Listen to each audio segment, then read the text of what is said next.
Hello दोस्तों, नमस्कार। स्वागत है आप सभी का मेरे channel my family garden and home में। और दोस्तों, कैसे हैं आप सब लोग? आशा करती हूँ अच्छे होंगे, स्वस्थ होंगे और आपकी गार्डनिंग जो है तो बढ़िया चल रही होगी। तो दोस्तों, जब हम इस तरीके से गार्डनिंग के वीडियो या गार्डनिंग देखते हैं या किसी के वीडियो देखते हैं या अपने घर में गार्डनिंग करते हैं और फिर हम देख करके जो हमें लगता है कि हम भी गार्डनिंग करें, तो वो हम सोचते हैं सबसे पहले जिस पौधे का नाम आता है वो है टमाटर का पौधा, कि हम भी टमाटर उगाएं। तो आज मैं कंप्लीट वीडियो लेके आई हूँ टमाटर लगाने से लेकर हार्वेस्टिंग तक का। एक एक चीज़ आप लोगों को बताऊंगी और बिल्कुल आसान तरीके से। अगर आप बिगनर्स हैं और बिल्कुल भी आपको गार्डनिंग नहीं आती तो कैसे करना है, मैं आसान तरीके से बिल्कुल टमाटर के पौधे की पूरी केयर बताऊंगी। और इसको लगाना इतना आसान है जिस तरीके से मैं बिल्कुल सिंपल तरीके से करती हूँ दोस्तों, बिना ताम झाम की गार्डनिंग है, बिल्कुल सिंपल तरीके से। इसमें बिल्कुल भी आपको परेशान होने की ज़रूरत नहीं है। देखिए, यहाँ पे मैंने एक टमाटर का पौधा लिया है और देखिए इस पौधे को मैंने एक गड्ढा करके इस तरीके से लगा दिया है। और देखिए थोड़े से गहराई में पौधे को लगाना है। जब भी आप टमाटर का पौधा लें, उसकी पौध जर्मिनेट करें तो पौधे थोड़ी से हेल्दी हो जाने दें, फिर इसके बाद लगाएं। और देखिए पौधे को थोड़ा सा गहराई देना है, गहराई में लगाना है, क्योंकि इसकी जड़ें बाद में ऊपर आ जाती हैं। और इस तरीके से पानी दे देना है। ये तो हुआ दोस्तों लगाने का प्रोसेस, कि लगाना आपको थोड़ा सा गहराई में है और लगाने के बाद पानी दे देना है। टमाटर आम तौर पे लगाना बहुत आसान होता है, लेकिन कुछ बिगनर्स होते हैं जिनसे ये गलतियां हो जाती हैं। कई बार हम बिल्कुल ऊपर पौधे लगा देते हैं जिससे हमारे पौधे की ग्रोथ अच्छी नहीं होती।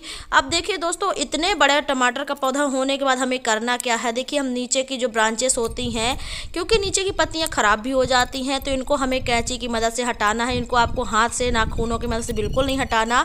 आपका पौधा फंगस से ग्रसित हो सकता है, इसलिए आपको साफ कैंची का ही यूज करना है। और इस तरीके से आसपास गुड़ाई कर देना है, क्योंकि जो इसकी रूट होंगी, यहाँ की मिट्टी ढीली करनी है रूट, ताकि सही तरीके से, प्रॉपर तरीके से फैल सके। क्योंकि जब मिट्टी चारों तरफ से ढीली रहेगी तो अच्छे से रूट फैल जाती हैं और पौधे की ग्रोथ अच्छी होती है। और यहाँ पे देखिए इसी टाइम पे मैंने लिया है गोबर की खाद। तो आपके पास जो खाद हो, वर्मी कंपोस्ट, गोबर की खाद, तो इस तरीके से मिलाना है और पौधे में डाल देना है और फिर इसकी गुड़ाई कर देना है।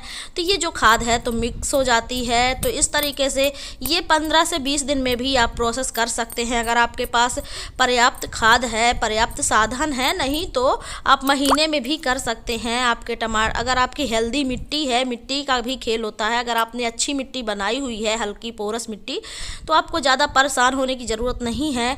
और देखिए इसके बाद जब इस तरीके से फ्लावरिंग होती है तो टमाटर के पौधों में करना क्या है, इस तरीके से फ्लावर को हिलाना है। देखिए जिस तरीके से, यानी कि आप फूलों को झूला झूला सकते हैं, इस कह सकते हैं आप। तो इससे पॉलिनेशन जो है तो काफ़ी बढ़िया होता है। जो फूल होते हैं वो फल में कन्वर्ट होते हैं। तो इस तरीके से ये प्रोसेस भी करना बहुत ज़रूरी है। इसके लिए आप बीच में अपने गार्डन में कहीं कहीं मैरीगोल्ड के प्लांट भी लगा सकते हैं। बहुत आसान होता है मैरीगोल्ड के पौधे लगाना। इस तरीके से कोई भी आप डंडी ले लीजिए या हाथों की सहायता से इस तरीके से हैंड पॉलिनेशन कर सकते हैं। तो इससे पॉलिनेशन अच्छा हो जाता है पौधों में। तो देखिए मैं इस तरीके से कर देती हूँ। इसके बाद आता है दोस्तों, आपको इनको डंडी या स्टिक के सहायता से इनको सहारा देना है, क्योंकि जब तक आप इनको सहारा नहीं देंगे तो जैसे ये फ्रूटिंग होगी इनमें, देखिए इस तरीके से टमाटर बनने लगे हैं। जब इस तरीके से टमाटर बनने लगते हैं तो इनका वेट जो है तो ज़्यादा बढ़ता है, इसलिए इन पौधों को रस्सी और डंडी से बांध दीजिए। आप जैसे भी आप पॉसिबल हो पाए तो आप बांधिए। और फूलों को ये प्रोसेस बिल्कुल करना ना भूलिए, नहीं तो सारे फूलों में फल नहीं कन्वर्ट हो पाते हैं। तो देखिए कुछ पौधे मैंने यहाँ पे भी लगाए हैं। अगर आप इस तरीके से करते हैं तो टमाटर उगाना बहुत आसान है, बहुत आसानी से आप टमाटर लगा लेंगे। मैंने तो बिल्कुल आसान तरीके से टमाटर उगाया है, मैं ज़्यादा इनमें मेहनत भी नहीं कर। देखिए दोस्तों, इस तरीके से कुछ डंडी जो बांधते हैं हम, तो इस तरीके से बांधना ज़रूरी है ताकि इनको सहारा मिल सके। देखिए किस तरीके से गुच्छों में टमाटर आए हैं। और इस तरीके से अगर हम नहीं बांधेंगे तो इनकी ब्रांचेस टूट जाएंगी। तो ये भी करना ज़रूरी है। तो देखिए हमारे टमाटर आ चुके हैं। तो मैंने जैसा बताया सिंपल तरीके से, आप बिल्कुल भी आपको परेशान होने की ज़रूरत नहीं है। अगर आपके पास सीड नहीं है तो आप घर के बीजों से, जो किचन में आपके टमाटर यूज होता है, उसके स्लाइस काट करके रख दीजिए, मिट्टी में दबा दीजिए, बहुत अच्छे से इनके पौधे तैयार हो जाते हैं।